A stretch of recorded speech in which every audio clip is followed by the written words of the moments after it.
operation on my shoulder a month ago, and I can't speak with this thing on. But the reason I wear this is I'm told that I can't lift my arm up above my head. So if I get too excited while I'm preaching, tell me, please, because I do not want to go back and have another operation again. Where is Ed? I'm here, Bill. Yeah, I just want to thank you for inviting me. I feel honoured to be here today to talk to you. I found out recently that in the Christian tradition that many Protestants actually follow now, that tomorrow is actually the last of Advent.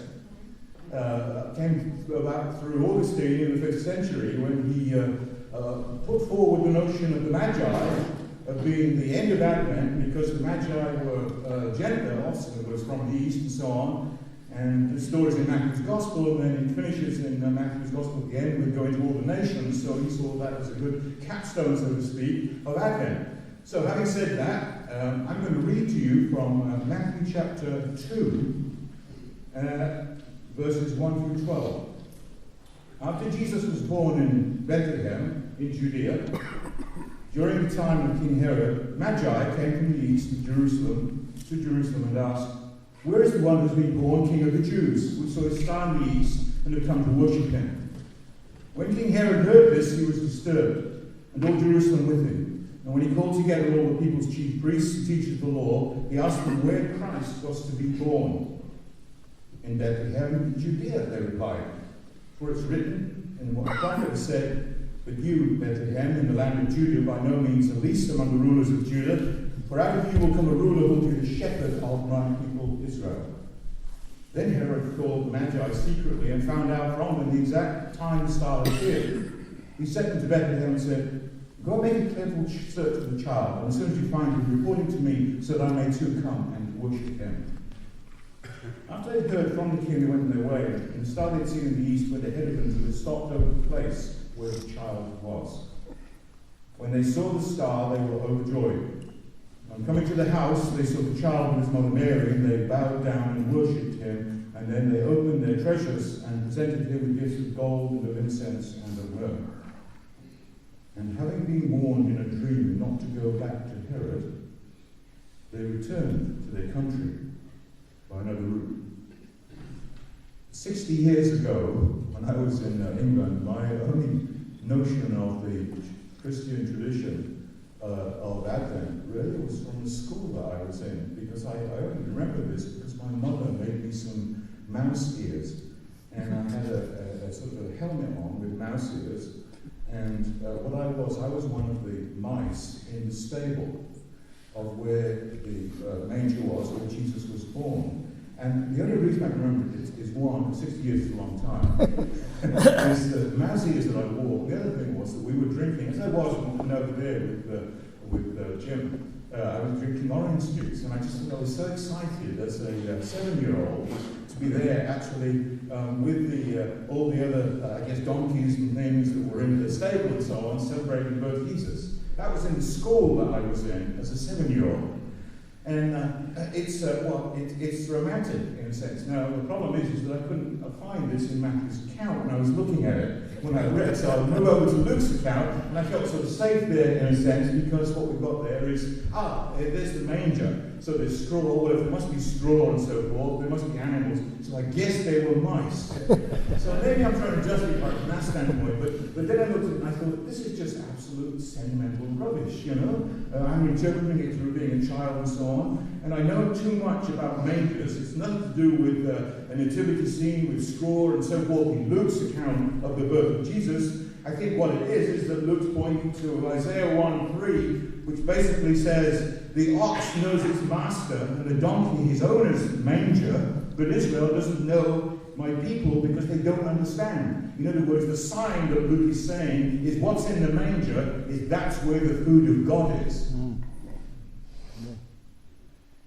That's over in Luke. In Matthew's account I've just read to you, what would you say? I don't know what American Magi would do if they come across a baby like this. These people offered frankincense and gold and myrrh and so forth. I guess the first thing you do is to say, what you have to say with babies is, I'll use an American word to me, which is they're cute. In New Zealand, we'd probably say, oh, he's terrific. Doesn't quite cut it, does it? But cute. Well, okay, cute means nothing, it means everything, but it's what you say in respect to a baby, in terms of, okay? The problem is, again, it's all sentimentality. In other words, you've got the Christmas story and so forth, you have it wherever you go, whether it's a nativity scene that's really programmed in a mixture of Luke and Matthew, it's not found in Mark, and it's not found in John. John goes much deeper than that in respect to it, but it's found in these two stories, and you put them together and you have the sentimentality of it. But in actual fact, when you look at what I've just read to you, it's really quite different, because immediately what happens is that when this baby is born, there's a terrible situation that arises, and that's because of Herod. What basically Herod wants to do is he's disturbed, and it seems from what the account is, that he's not the only one who's disturbed. He's disturbed because this person is to be what? The king of the Jews. Well, Herod himself was anointed as king of the Jews by the Roman Senate in 40 BC. And he ruled from 37 to about 4 BC. And Herod the Great, who was known, was not a nice guy. Herod was the kind of person who didn't get on too well with his own family. He murdered his wife, or one of them. I think he had 12 wives. And he murdered his mother-in-law and his brother-in-law, and he killed 2 of his sons, Aristobulus in 7 BC, and Aristarchus in 4 BC, and he killed an uncle. That's about it from that standpoint. In fact, the Emperor Tiberius Augustus once made a reference to Herod the Great, and he did it on a play on a Greek word. The Greek word for pig is hus, and the Greek word for son is huios. And so he said, I think that it's better to be Herod's hus than his huios. In other words, it's better to be one of Herod's pigs than one of his sons, because that's what he does to his sons. He kills them. That's the context then of this baby being born, where everyone is disturbed. Herod's disturbed. Jerusalem, it says, is disturbed. And the Magi are disturbed too, because they're told, after all this worshiping that they've done, where they found where this baby is, they've got to go another way home, because there's danger that's apparent from that standpoint. Yes, I can go along with that, because I want to say, we know that whenever Jesus shows up somewhere, he disturbs people. He's disturbed you sufficiently that you've given your life to him years and years ago, or maybe recently, I don't know. But it reminds me of, I always think of him in respect to Elijah, in respect to this, when Ahab came across Elijah, and of course Ahab had problems with Elijah because he got in the way of what Ahab was trying to do to actually protect himself against Assyria, marrying Jezebel and so forth.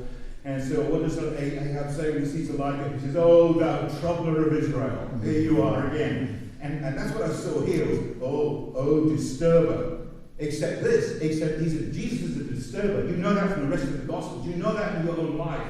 When you're reading something in the Gospels, and then suddenly it comes alive, in the sense that you thought you knew what it was to be a follower of Jesus, and then you see a nuance, you see something that you haven't seen before, and it quickens within you. That's because God's Spirit, Jesus, the Holy Spirit, is within you doing that. But here it is where Jesus, he's not done anything. I mean, babies are the most vulnerable you can imagine, aren't they? In fact, isn't really the baby's vulnerability that it's a secret weapon? One of the biggest problems I had at the Jesus Center was, how do you actually get money together and get people to actually support an institution that is going out and feeding the worst of the worst, so to speak? I'm talking about walking zombies, people who have given themselves over to their craving, where they're going to die on the street. They come to the Jesus and they look absolutely terrible. In some ways, it would be perhaps much easier if we were sort of protecting babies, because babies have got a sense of a weapon of vulnerability. Oh, he's so cute, she's so cute. You couldn't leave that baby without feeding the baby. If you saw the baby, you'd do something. But a homeless person who's a drug addict or whatever it is, you just walk past them, you see. So that was my proclivity. That's what I had to deal with for 10 years. That's free of that now. But the point I'm making is here is the very opposite of that, which is the vulnerability of the baby Jesus, because the baby Jesus has not done anything yet, right? Just born. But he's a threat. That's the point. He's a threat to Herod. And Herod, as you know, reading the account, I mean, years ago, theologians used to dismiss all this as mythology. You can see how it marries historically with the way Herod was. It would be nothing for him to send his soldiers into a suburb of Bethlehem and kill all the male children under 2 years old. To try and do what would you call it, carpet bombing in some sense, collateral damage, get rid of them all, because I cannot have this threat. Because he heard those words, King of the Jews. Now I think Matthew in a way is telling us something here that's dangerous already. He's saying, yes, this is the baby, but King of the Jews, that resonates in Matthew's Gospel really strongly, to a point right at the very end. Right at the very end, then the soldiers who are making fun of Jesus, who is King of the Jews, and they're bowing down to him, and they're hitting him, you know, the crucifixion story, the passion narrative, and they're saying, "Hail, O King of the Jews!" And then when he's crucified on the cross, what's on the cross? Matthew makes it very plain. This is Jesus. That's what he says. This is Jesus, written on the King of the Jews. So we're getting an inclination straight away that this person, Jesus, is a massive threat, and he's got to be dealt with. Now, he was dealt with by Herod, but he wasn't dealt with because Jesus escaped, Herod the Great. But you could say, well, the final capstone of it was, he was dealt with by imperial power through Herod, not Herod the Great, but Herod's son, Antipas. Because Herod Antipas colluded with the Roman and Jewish authorities, and he was one of them that said, "We finally got him." Isn't it interesting that whatever, 40 years, whatever later, when Jesus was an adult, they finally get him into a position where the dominant status quo, the rulers, the lords, they say, "We've got him and now we'll deal with him." And what they do, of course, is that they put him to death. Thankfully, it's not the end of the story, is it? Something great has happened. What's great that I want to focus on what happened is this, is that Jesus, when he lived among us, he taught us a different way to respond to life than living under the authority of the domination powers of either Herod the Great or of Herod Antipas' son, and so forth. And what he did was, and I'd like to read this to you in Matthew chapter 20. He says this. So Jesus called his disciples together and he said, "You know that the rulers of the Gentiles lord it over them, and their high officials exercise authority over them." In other words, then, it's the political power comes out of the power of the government. Political power comes from authority. The rulers, whoever is number one, whoever is at the top of the greasy pole. And then what happens is that we run society on that basis, in terms of law and order and who we are. And who is the brightest and the strongest, who's got the most power behind them, whether it's military power, whether it's social power, whether it's ambition, whether it's education. They're the ones that rule. They're the ones that govern. Whether you're a billionaire from a talk show host or whatever, from that standpoint, you could possibly, presumably, be the President of the United States. And you could make your situation what you want to do. You can say, we will put a fence here, you know, and we'll go in there, we'll do that. This is how we're going to do it. Because why? Because it comes down to the fact that we've got dominion and power. Now, Jesus refers to that, I think, in our context, but he says this, look, not so with you. Instead, whoever wants to become great among you, so he doesn't minimize ambition, doing the best that you can be. He says, whoever wants to be great must become your servant. And whoever wants to be first, it's still there with us, that again, ambition, must be your slave. And here's how I back this up, so to speak. Just as the Son of Man did not come to be served, but to serve. So it starts with me, is what it's saying. And to give his life as a ransom for many. So basically what I've said so far is there's two ways of understanding power. One is the power of the state, which is embodied in our own lives in terms of the ascendancy that we might have in respect to our education, our social standing, our economic welfare, where we are in terms of what we could achieve that says this is where I'm moving towards how to fulfill myself. If I put it in terms of American individualism and manifest destiny that goes historically through the 19th century to right where we are now, it's looking after number one.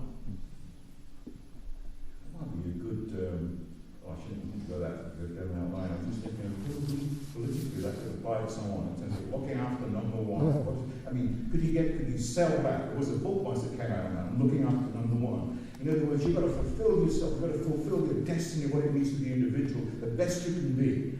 And I'm using that on one side, I'm saying that's what political power is, that's what personal power is, in the vein of what we call the world. On the other side, though, this is the point. On the other side, is service. His greatness is found in you following the imitation of your Master Jesus Christ, who came to serve and give his life as a ransom for many. Yeah. That's it. You want a model? In fact, it's really quite interesting in the sense that I want to sort of say, because I haven't got very long. I think you've got my main point at this point. Is that, when Paul talks about sort of being celibate in 1 Corinthians 7 regarding himself and the circumstances and others and so on, widows and so on, he never appeals to Jesus. Because he could have done, couldn't he? He could have said, just like Jesus, in other words, is our model for what Jesus is, because he wasn't married. Paul was, Jesus didn't say is a carpenter, Paul was a tent maker, so Paul could have perhaps used Jesus' example and said, that's why I'm a tent maker, because Jesus was a carpenter, and he's the model of doing what I'm doing so that I can provide an income through which I can preach. He doesn't do that. I can do the same with parables. Look at all the parables of Jesus. But Paul doesn't say, this is what you must do when you preach. The point I'm simply making here is that there isn't a universality of which people like Paul took an example of Jesus and said, this is what you must do. You must be an artisan, or you must be celibate and so forth, or you must only preach in parables. But having said that, put that in contrast, what he does say, and what every New Testament writer says over and over and over again, is if you want to imitate Jesus, mimetatis in Greek, which basically means mimic, which is a bad word from where we are now. I'll explain that in a minute. It was mimic something. No, imitate deeply. Then what do? You imitate the suffering servant of Jesus Christ because you were a servant. That's the lineage that we're in. That's the manifestation. And I want to say is that I'll just take this further. There's a lot I could say on this, but I haven't got the time. Is that when Jesus established this new way, he established what greatness was. Greatness is serving at tables.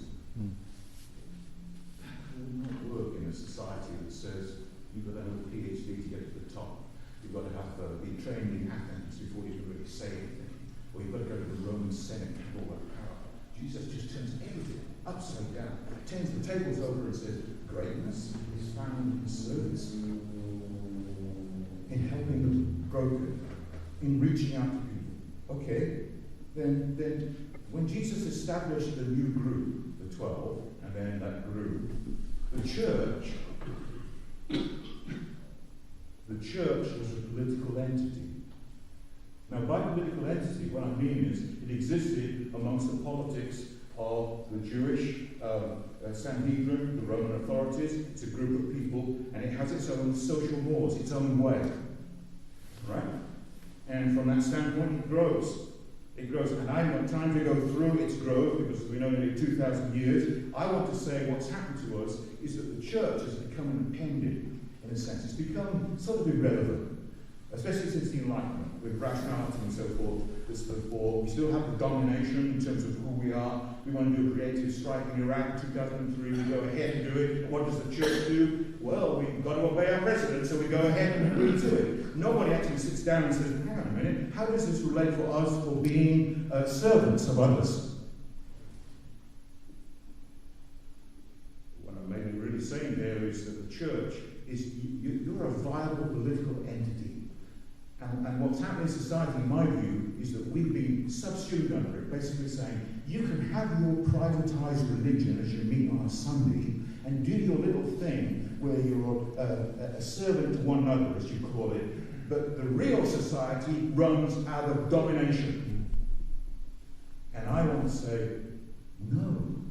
I want to believe what the New Testament says in terms of that this church is the manifest destiny of what's to be ultimately the basis of what society is. This church, I'm thinking now of Ephesians chapter 3, verse 18, is the manifest wisdom of God that's there within the community. And it's got its own rituals. Just like presumably Herod and the Jews under him and the Romans, and all nations have their own rituals. For example, when I came to the United States in 1982, I had no idea what Thanksgiving Day was. I went through it, but it didn't mean anything to me because in New Zealand we don't have Thanksgiving Day. We have different, like Waitangi Day. You know what Waitangi Day is? Oh, okay, that's okay. Okay, we're even. Yeah. You see, every nation, every tribe, every group has its social mores that hold it together as a community. So you have Thanksgiving, you have Christmas. Although when I was studying in Scotland at the University of St Andrews, I only discovered that the Scots actually celebrated Christmas Day from 1958. Yeah. They actually loved Hogmanay, New Year's Eve. That was their big celebration. The point I'm making is that it's these celebrations, my favorite is Thanksgiving, living in the US, Memorial Day, July the 4th, they tie us together as a nation. They say to us, this is what it means to be an American from that standpoint. This is our identity. Now, I'm saying to you that the church is a politic too. The church is a tribe. The church is a nation, in a sense. Now, what is our identity based upon? It's based upon, you would say, the wider Christian tradition, Christmas, Easter. We have our social mores that hold us together. Baptism. A few months ago, when I was seeing the film that was portrayed in the worship service of all the people who were excited because they were being baptized, what is this baptism? It's something akin to the church identity notion of what it means to move through a rite of passage, isn't it? A rite of passage, as many of us know from the university here at Chief of State, is, I'm on the way with my left hand, I've graduated, I've got a BA, and you wear all the paraphernalia and the parents are there. It's a rite of passage. The church has the same thing, doesn't it? One of its great identification marks, I've just mentioned, is baptism. Another is a gathering together where we come and we celebrate the Lord's Supper. That's it. We connect with Jesus in a very, very deep way. Now, my point simply is I want to say to you, you've got an alternative way to function within this community that you live in, and you've got to weigh up the balance in the sense of what it means to be an American, or a New Zealander, or somebody who's English and following the dictates of what it means to live in that country, which is looking up number one. I will deal with things in terms of what I want, as opposed to being in the tribe, the nation, the church. That's another identity. And what that means is that I'm going to turn everything on its sort of upside down, where service is the point. It can be a terrible thing in a sense. I mean, great for a young person who suddenly is at university and they're wanting to be a successful architect, whatever it is, and they suddenly see this and then they change their whole orientation and decide to become a missionary somewhere in Romania or whatever. Whoa, what's happened there? You see, the point I'm making is that you've got an identity in the way that you live. And that is that you're there as a servant, primarily, just like I am. We're there to serve. Now, I move toward the conclusion of this now. Now, when I say that, what exactly, what do I mean? In other words, we're a servant, yes. Let's take, for example, I've never seen it, but I think I researched it because it's so popular. Upstairs, downstairs on PBS, there are servants that are downstairs, and then the upper class is upstairs, right? And so the servants then relate to what's upstairs. And if you were going to be a servant for an upper class person, presumably anybody in England, you'd have to learn the lingo. Like, in a sense, I've done that, because to mix with people, when I was growing up, when I was translated out of my sort of working class environment into a middle class environment where I was studying, I speak like I do now, but I didn't actually start like that. I started when I was just, when I was just about 7 or 8 years old. That's how I speak, but I'm speaking to you now, because I'm from the north of England, you see. Now, if you want to be a servant in an upper-class household, you can't speak like that, can you? So you've got to learn all the tricks, and so to go along with it. So, yes, sir, or you've got to know where the forks go, where the knives go. In other words, then you're learning how to be up there on the second floor, or on the upstairs from downstairs. And what that means is what?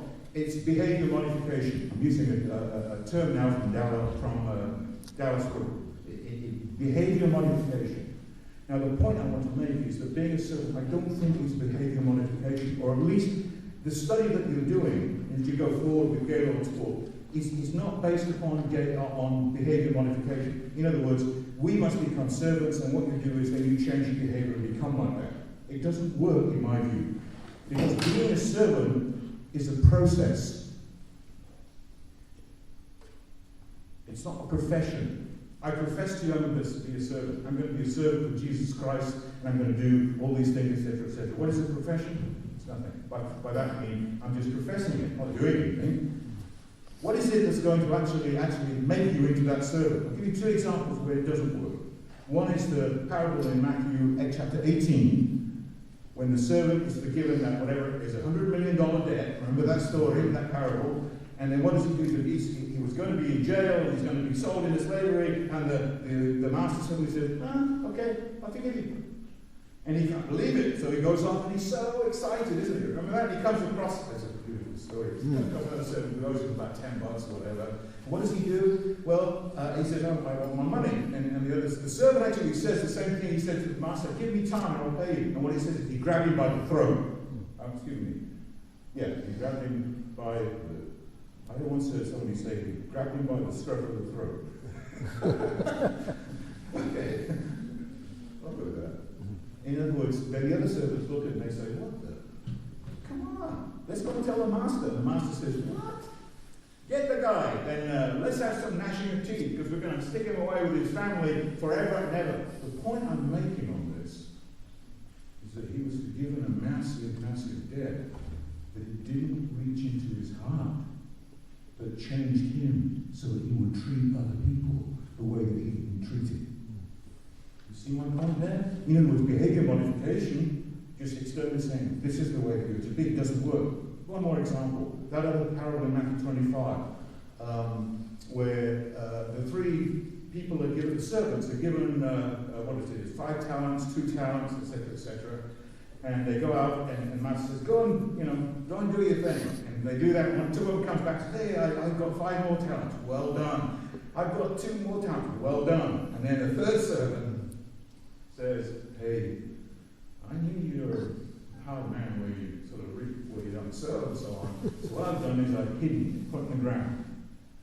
And the master condemns him from his own view of the master. You knew that I was like that. Then why didn't you stick it in the bank so at least I can get 3% or whatever it is? The point is that the servant didn't trust the generosity of the master. 2 examples there. So in other words then, what is it that makes us a servant?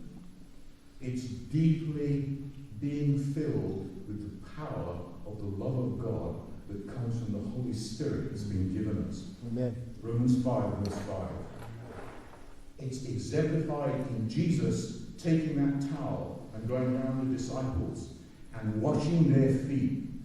And John puts that in his gospel right at the beginning of that passion narrative to say, this is a sort of parable about what this Jesus has done, because the hour has come. It says that in chapter 13, verse 1 following. The hour has come. He's going to be crucified on the cross. He's going to die for you. He's the suffering servant. And therefore, as a suffering servant, then he turns around and says, you must be like this. Now, what we Christians have done, we Protestants primarily, not the Orthodox Church, but in Protestants, is basically say, the suffering servant of Jesus, yes, the way that he's actually functioned is he's brought us our salvation, but we're not called to imitate him like that because we can't do that, because we can't bring justification that Jesus has.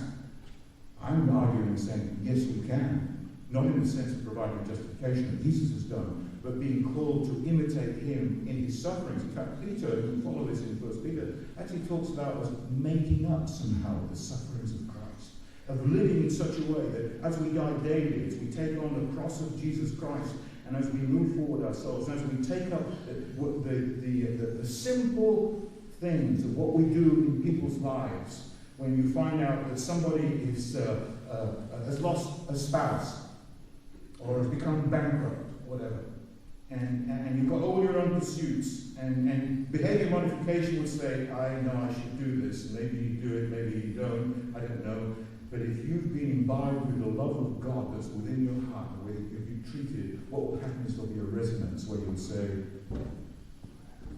not going to do it. I don't know anything else in terms of what it means to live in this new political entity called the church. That's how we function. So the baby, last thing, the baby Jesus, let's go back. He's cute. I discovered that the word cute arose in the 18th century, and it's a shortened form of the word acute. And something that is acute is sharp, is to the point, is a disturber. So Jesus is not cute. He is acute in telling us and giving us the direction of saying, this is how you are to live in the gentleness and the strength of being there as a servant. And this is greatness, this is ambition. You want to be first where you are, then this is how you will function, not just in the church, but in all your relationships